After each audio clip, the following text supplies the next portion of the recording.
Hello tout le monde, bienvenue dans cette nouvelle vidéo. Vous vous demandez peut-être pourquoi je suis visiblement avec mon téléphone en train de faire l'introduction de cette vidéo. Eh bien tout simplement parce que cette vidéo consacrée à l'examen cardiovasculaire a été tournée à Lyon, du coup avec Hugo qui est mon pote médecin généraliste et qui m'aide à tourner les vidéos sur les auscultations parce qu'encore une fois c'est pas mon sujet d'expertise. Et que en revenant à Paris, je me suis rendu compte que le fichier était corrompu. Voilà, j'ai passé une demi-journée à essayer de le sauver parce qu'on ne pouvait pas tout simplement retourner. On n'a pas des dispos communes qui sont très fréquentes. Et donc du coup, j'ai dû essayer de sauver le fichier. Et dans la bataille, j'ai perdu l'introduction et l'outro de cette vidéo. Donc du coup, voilà, je la refais tout simplement à la main. Et je vous dirai au revoir aussi comme ça sur le portable. Donc, cette vidéo va être consacrée à l'examen cardiovasculaire et à l'auscultation cardiaque. Et normalement, tout le reste, je l'ai dit dans la vidéo, donc je vous retrouve tout de suite. Il m'a beaucoup aidé pour la rédaction de ce tutoriel et pour la validation, parce que c'est pas du tout quelque chose que je fais tous les jours. Mais vu que le premier épisode qui était consacré à l'examen clinique respiratoire, dans les commentaires, ça a beaucoup été demandé de faire l'examen cardiovasculaire. Et donc du coup, c'est parti.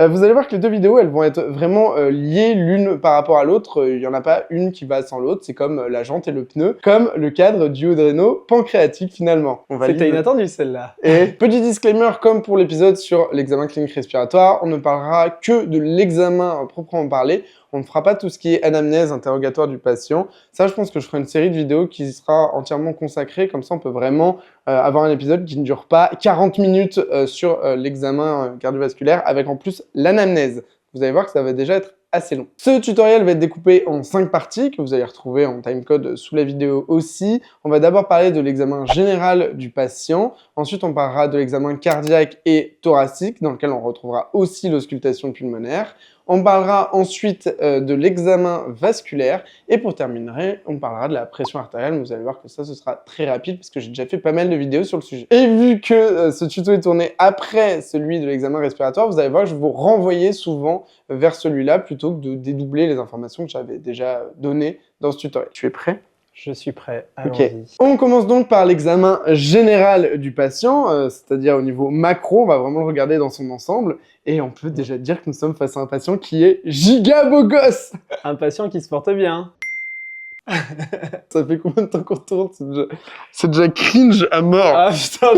Donc là déjà, on va regarder le poids et la taille du patient pour avoir une idée de son IMC et de sa surface corporelle. Pourquoi? Tout simplement parce que bien évidemment, le surpoids et l'obésité vont être un facteur de risque cardiovasculaire, mais que vous aurez probablement retrouvé dans l'interrogatoire du patient également. À noter que l'évolution pondérale est très importante à noter, puisque une augmentation brutale du poids peut être liée à une surcharge hydrique, qui sera évidemment très important, puisque c'est le sujet de la vidéo. C'est également à cette étape qu'on va pouvoir aller regarder la présence d'œdème au niveau des membres inférieurs, donc au niveau du mollet qu'on ne voit pas, dans le cadre de cette vidéo. Mais on va aller regarder effectivement s'il y a la présence d'œdème au niveau des membres inférieurs, qui serait un signe du coup d'insuffisance cardiaque droite et d'une surcharge justement hydrosodée. Hugo me souffle dans l'oreillette que pour les patients qui sont alités, il faut aller regarder plutôt les œdèmes pas au niveau des membres inférieurs, mais au niveau des flancs, aller tâter vraiment au niveau des crêtes iliaques pour aller voir de la même manière pour les membres inférieurs s'il y a la présence d'œdème. C'est également à cette étape qu'on va aller vérifier s'il y a la présence d'une turgescence jugulaire. Donc on va demander au patient de regarder vers la gauche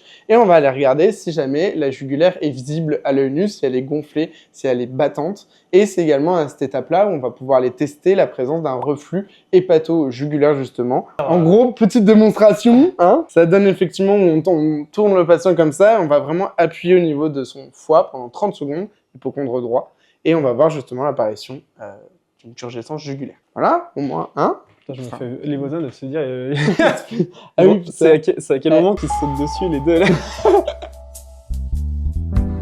Voilà, il n'y a pas grand chose de plus à dire sur l'examen général. On va passer à la partie qui va le plus nous occuper pour ce tutoriel, à savoir l'examen cardiaque et thoracique. À cette étape, on retrouve la fameuse inspection, palpation et percussion qu'on a déjà abordée dans l'examen respiratoire, recherche de tympanisme, de matité, tout ça, pareil, je vous renvoie directement vers ce tutoriel parce qu'on ne va pas revenir dessus aujourd'hui. On va donc passer directement à l'auscultation cardiaque, qui est une des raisons de pourquoi vous avez cliqué sur cette vidéo. Et avant de parler de l'auscultation cardiaque, cardiaque pathologique, il faut d'abord qu'on voit ce que c'est l'auscultation d'un cœur sain pour pouvoir ensuite repérer les anomalies quand vous allez poser votre stéthoscope. Exactement comme pour l'auscultation pulmonaire, il faut un environnement silencieux pour éviter d'être perturbé par des bruits aux alentours. Et à la différence, pour le coup, de l'auscultation pulmonaire, il va falloir demander au patient de stopper sa respiration pour justement ne pas être parasité par les murmures vésiculaires, si vous voulez, si par exemple, même si vous avez un doute à un moment donné sur un souffle, etc.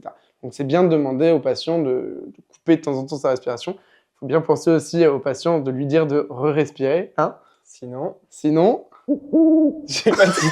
Dans les bouquins de sémio, on parle des 3 positions pour l'auscultation cardiaque, le décubitus dorsal, le flanc gauche et le assis penché en avant. Visiblement, dans la réalité de terrain, c'est peu appris en sémiologie, mais je vous le mentionne quand même parce que je me réfère aux recommandations de la Société française de cardiologie. J'ai fait un clin d'œil. Ah, j'en ai fait un tout à l'heure. Toi, tu le fais dans quelle position? Là, allongé. Ah oui, on peut dire aussi que ça doit être orienté dans ce sens-là quand on le met. Il y a toujours une orientation, je sais pas si vous le voyez à la caméra, mais en gros, quand les petits embouts ils sont orientés dans un sens, et il faut que ce soit... Vers l'avant. Ouais, vers l'avant, c'est ça. Je sais pas, j'allais chercher un type sans me mettre dans le sens du nez. Ah ouais, ça va bien marcher, ça. En vrai, j'ai pas besoin de t'enlever le t-shirt. Avec plaisir. Désolé, mesdames et messieurs, vous ne verrez pas le torse d'Hugo dans cette vidéo. Quel dommage. Quel dommage. Bien évidemment, un patient s'ausculte torse nu, mais je pense qu'Hugo en a marre d'augmenter les vues sur ma chaîne. Donc aujourd'hui, il va garder son t-shirt. Voilà, désolé, mesdames et messieurs. Oh là. Inclusif. Bah oui. Oui. Le stéto, quand on fait une auscultation cardiaque, on a 4 foyers d'auscultation. Les cardiologues en rajoutent un petit 5e, mais nous, on va vraiment se contenter des 4 standards qui sont appris en sémiologie en 2e et 3e année de médecine. On a, du coup, en premier, si on veut vraiment être puriste, il faut compter les espaces intercostales. Deuxième espace intercostal, on a ici le foyer aortique. Ensuite, en opposé, en symétrie, toujours deuxième espace intercostal, on a le foyer pulmonaire. Ensuite, on se met du coup vraiment au milieu du sternum, entre les mamelons, et on va entendre le foyer tricuspide. Et ensuite, si on descend toujours sur le même axe et qu'on arrive au niveau du téton... Oh, waouh! Je préfère être torse nu, je crois. Si on se décale à peu près en dessous du mamelon, ici, on a le foyer mitral. C'est donc ces 4 foyers qu'on va ausculter toujours en systématique, donc foyer aortique, foyer pulmonaire, foyer tricuspide, foyer mitral. Et maintenant, il nous reste à voir qu'est-ce qu'on entend quand on pose notre stéthoscope à ces endroits-là. À savoir qu'avec le stéthoscope, et justement comme tu l'as dit, surtout avec cette partie-là, on peut aller le poser ailleurs au niveau du thorax, notamment au niveau du cou, pour aller écouter au niveau des carotides notamment, donc bien le faire des 2 côtés pour aller chercher une symétrie. On peut également aller le chercher au niveau axillaire, et ça on en reparlera très rapidement pour voir la diffusion des souffles, on dit L'irradiation. L'irradiation, merci bien. Allez, on irradie. Allez, on irradie. Donc peu importe l'endroit où on va aller poser notre stéthoscope, si par exemple on se met ici, oui je sais, j'ai pas le stéthoscope dans les oreilles, mais sinon je ne m'entends pas. Si on pose notre stéthos sur le foyer aortique par exemple, on va entendre 2 bruits distincts qu'on va appeler B1, B2. Le bruit B1 correspond à l'anomatopée TOUM, qui est un bruit plutôt grave. Et vous allez voir pourquoi on va appeler TOUM par rapport à B2. Et ce bruit B1 correspond à la fermeture des valves tricuspides et mitrales qui marque le début de la phase systolique cardiaque. Au moment où on entend le bruit TOUM, c'est vraiment la fermeture de ces 2 valves et c'est le début de la phase d'éjection du ventricule gauche et du ventricule droit. Le bruit B2, qui correspond plutôt à l'onomatopée TAM, qui est donc un bruit plus aigu que le B1, correspond lui à la fermeture des valves pulmonaires et aortiques. Il va donc marquer le début de la phase diastolique. On a donc une alternance des bruits B1, B2, toum-tam, toum-tam, toum-tam, donc alternance entre... Ma gueule ? Absolument pas. D'accord. Une alternance entre la phase systolique et la phase diastolique. On rappelle, le B1 correspond au début de la systole et le B2 correspond au début de la diastole.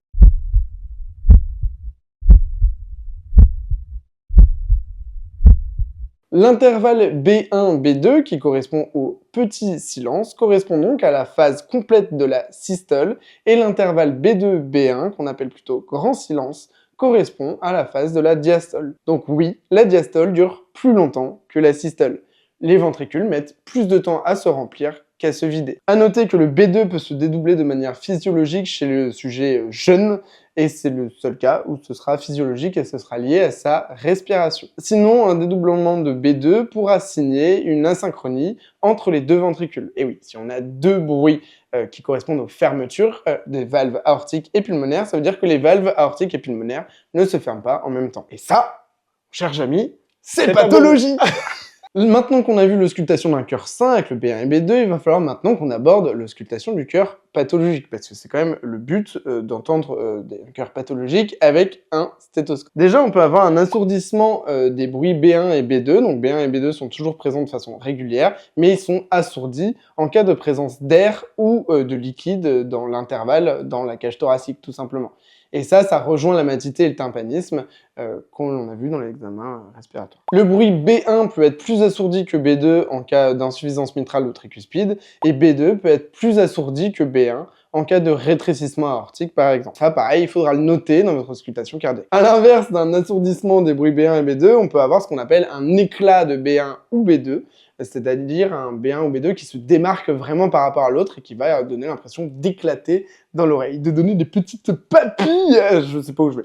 L'éclat de B1 peut correspondre à un rétrécissement mitral et l'éclat de B2 peut correspondre à une hypertension artérielle ou une hypertension de l'artère pulmonaire. Il faut retenir, c'est vraiment que l'auscultation d'un cœur sain doit avoir uniquement deux bruits, B1 et B2. Dans les auscultations pathologiques, on peut avoir l'apparition d'un troisième bruit qu'on appellera B3, voire d'un quatrième bruit qu'on appellera B4. Là, c'est une auscultation qui est anormale, donc bien évidemment, vous devez l'indiquer, mais encore une fois, je ne rentrerai pas dans le détail du pourquoi, du comment il y a un B4 qui peut apparaître. Mais je peux au moins mentionner par exemple le galop, qui n'est pas un bruit surajouté, mais bien un rythme qui correspond du coup à l'ajout d'un B3 et B4, et qui donne l'impression que c'est vraiment continu, c'est souvent associé à une tachycardie, du coup on a un rythme qui est assez rapide, et donc du coup à l'auscultation, vous avez vraiment l'impression d'entendre les sabots d'un cheval sur des petits pavés en mosaïque.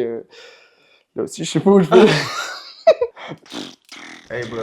Eh ben Hey cavalier. On se donne pour les vidéos, ouais.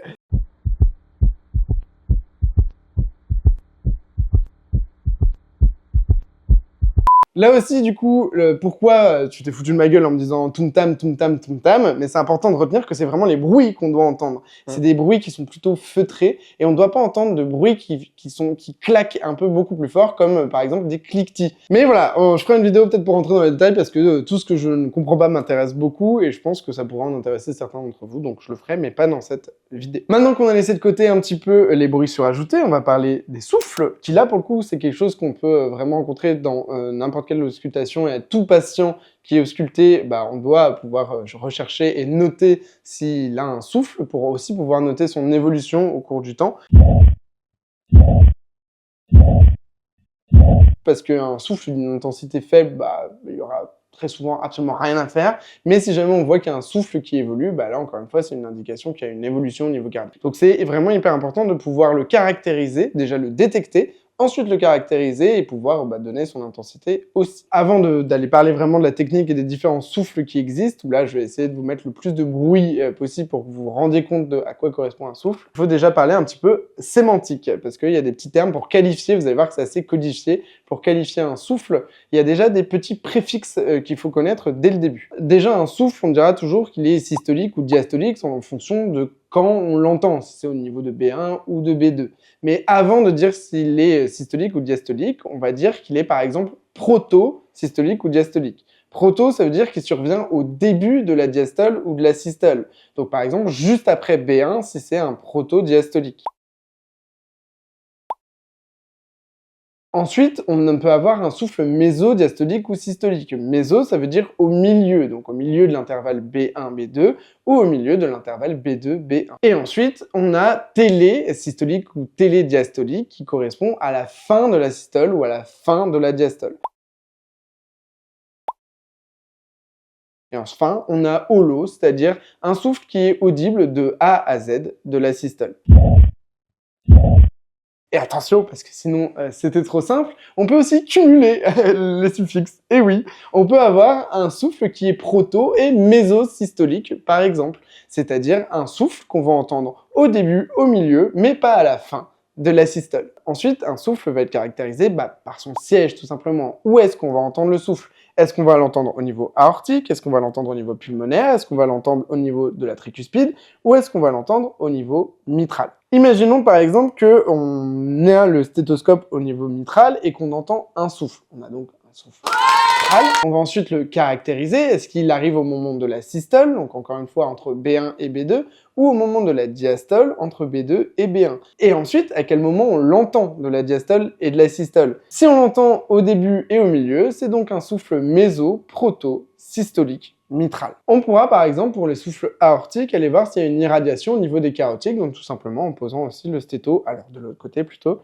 au niveau des carotides des deux côtés, encore une fois, pour voir si c'est un souffle qui irradie. Et il faudra ensuite qualifier son intensité entre 1 et 6, et là vous allez voir que c'est un peu subjectif, et que tous les médecins et toutes les personnes qui vont ausculter ne vont pas coter la même intensité de souffle pour chaque souffle. L'intensité 1 correspond à un souffle de faible intensité. Très faible intensité qui est audible au pavillon, mais vraiment on peut facilement passer à côté. L'intensité 2 et 3, c'est un souffle de moyenne intensité qui est faiblement audible à distance du foyer auscultatoire. 4 et 5 correspond à un souffle de forte intensité qui est audible à distance maximale du foyer auscultatoire. Et le souffle d'intensité 6, c'est un souffle très intense, où on n'est même pas obligé de poser complètement le pavillon du stéthoscope pour l'entendre. C'est un souffle de haut grade. Exactement comme pour les bruits surajoutés, même si là je suis allé un peu plus dans le détail, je survole le sujet des souffles, parce que j'ai pas envie que cette vidéo soit trop longue, mais si on voulait parler des souffles en détail, il faudrait qu'on parle de la régurgitation, des souffles diastoliques, systoliques, plus en détail, mais ça encore une fois, je ferai une vidéo dédiée sur le sujet pour pas la surcharger. Bien évidemment, à l'auscultation cardiaque, on va associer l'auscultation pulmonaire, l'un ne va pas sans l'autre comme je l'ai dit en introduction de cette vidéo, mais là encore, je vous renvoie vers le tutoriel dédié. Maintenant qu'on a vu le gros morceau de l'auscultation cardiaque, je peux poser le stéthoscope, loin de moi, objet que je n'ai pas le droit d'utiliser en tant qu'infirmier. Il faut donc passer maintenant à l'examen vasculaire et on va différencier l'examen du réseau artériel de l'examen du réseau veineux. Et oui, parce que dans le cardiovasculaire, il y a aussi vasculaire. Y'a rien, gros. Non, y a rien. Y a pas d'effort. Y a aucune complicité. Tu vois, les gens, ils vont penser que je t'ai pris dans la rue. Je te dis, viens, je te paye, on tourne une vidéo. Il est pas Je payé. suis même pas payé. L'examen du réseau artériel va reposer essentiellement sur la prise de pouls à différents endroits.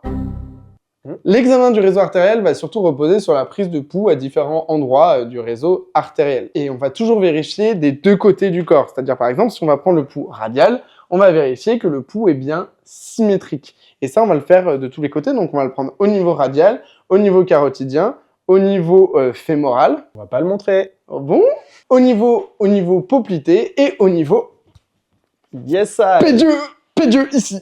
Mais c'est moi le mannequin. Bon, allez, vous avez compris, je remettrai un super schéma. La disparition d'un pouls peut indiquer une occlusion en amont de l'endroit où vous prenez le pouls, ce qui peut représenter une urgence absolue pour le membre. Il peut y avoir tout simplement une plaque d'athérome qui obstrue le vaisseau. L'amplitude du pouls va pouvoir aussi indiquer sur le volume d'éjection systolique tout simplement du cœur. Et on va également pouvoir avoir une appréhension de la fréquence si on n'a pas de scope ou ce genre de choses, et aussi voir s'il y a une irrégularité, ce qui pourrait conduire à faire un électrocardiogramme par exemple. Tout à fait. Et je vous renvoie à ma série de vidéos sur l'électrocardiogramme. C'est parti. Et c'est là qu'on t'a vu la première fois, c'est pour le tuto sur le CG. Bon là c'était pour le faire, là, maintenant il y a des tutos pour le comprendre. Et c'est aussi au moment de l'examen du réseau artériel qu'on va aller chercher la présence d'un anévrisme aortique. Donc là pour le coup on va vraiment aller au niveau épigastrique. Et en fait on peut, si on enfonce bien, palper l'aorte. Avec le décalage. Et en fait, c'est là où on peut sentir notamment une masse battante ou une forte expansion latérale qui, là, pour le coup, doit fortement évoquer un anévrisme aortique. Et là, pour le coup, c'est une urgence vitale absolue. Et c'est un des rares cas où les médecins généralistes vont appeler le SAMU avec une voix un peu fébrile. Allô. Et concernant l'examen veineux, là, on va surtout aller regarder les membres inférieurs et on va aller chercher notamment les signes de phlébite, où là, j'en ai déjà parlé dans une vidéo sur l'embolie pulmonaire, donc pareil, je vais pas faire de doublon, je vous renvoie vers la vidéo si ça vous intéresse. Et on va ici aller regarder, qu'est-ce qu'on regarde d'autre au niveau des membres inférieurs? On n'a pas dit, mais la coloration, mais bon. Ah oui, la coloration, oui, bah oui, pour voir si ça perfuse bien. Ouais, si c'est Ah, tout mais blanc... Oui, si c'est tout blanc, ça associe à une disparition et une abolition du pouls, quoi. Oui, non, mais, non, mais en vrai, c'est bien de le dire, mais ça peut, en fait, ça va être souvent Ouais, au premier coup au d'œil, premier coup d'œil, ouais. dès le début, quoi. Donc oui, la coloration a un lien direct dans le cardiovasculaire, bien évidemment. Présence de varices aussi, je sais pas, moi je m'étais noté ça. Mais... Et bien évidemment, dans un examen cardiovasculaire, on va prendre la pression artérielle, qui correspond à la 4e étape de l'examen cardiovasculaire classique. Là aussi, j'ai fait pas mal de vidéos sur le sujet. Et voilà, donc on arrive au moment où le fichier est corrompu, donc ça a dû couper, et je n'ai pas pu récupérer le reste des données. J'espère que cette vidéo aura aidé les personnes qui m'ont demandé de la faire, parce qu'après, effectivement, l'examen pulmonaire, il y a eu vraiment, encore hier, des commentaires me demandant quand sortirait la vidéo sur la sémio et de l'examen cardiovasculaire. Donc j'espère encore une fois que ça pourra aider à la fois des externes en médecine, des P2, mais également des étudiants IPA, et des infirmiers qui seraient intéressés aussi par l'auscultation. Encore une fois, cette vidéo est très transversale. Et je remercie encore une fois Hugo pour son aide et ses conseils là-dessus, même si on dirait qu'il participe pas beaucoup à la vidéo. En réalité, il m'a énormément aidé parce que pour le coup, dans mon quotidien, c'est vraiment pas quelque chose que je fais régulièrement. Voilà. Et donc, si cette vidéo vous a plu, n'hésitez pas à la partager, à laisser votre avis en commentaire, à vous abonner si c'est pas déjà fait. Et puis je vous dis à la prochaine. I'm in a big house with people I don't know.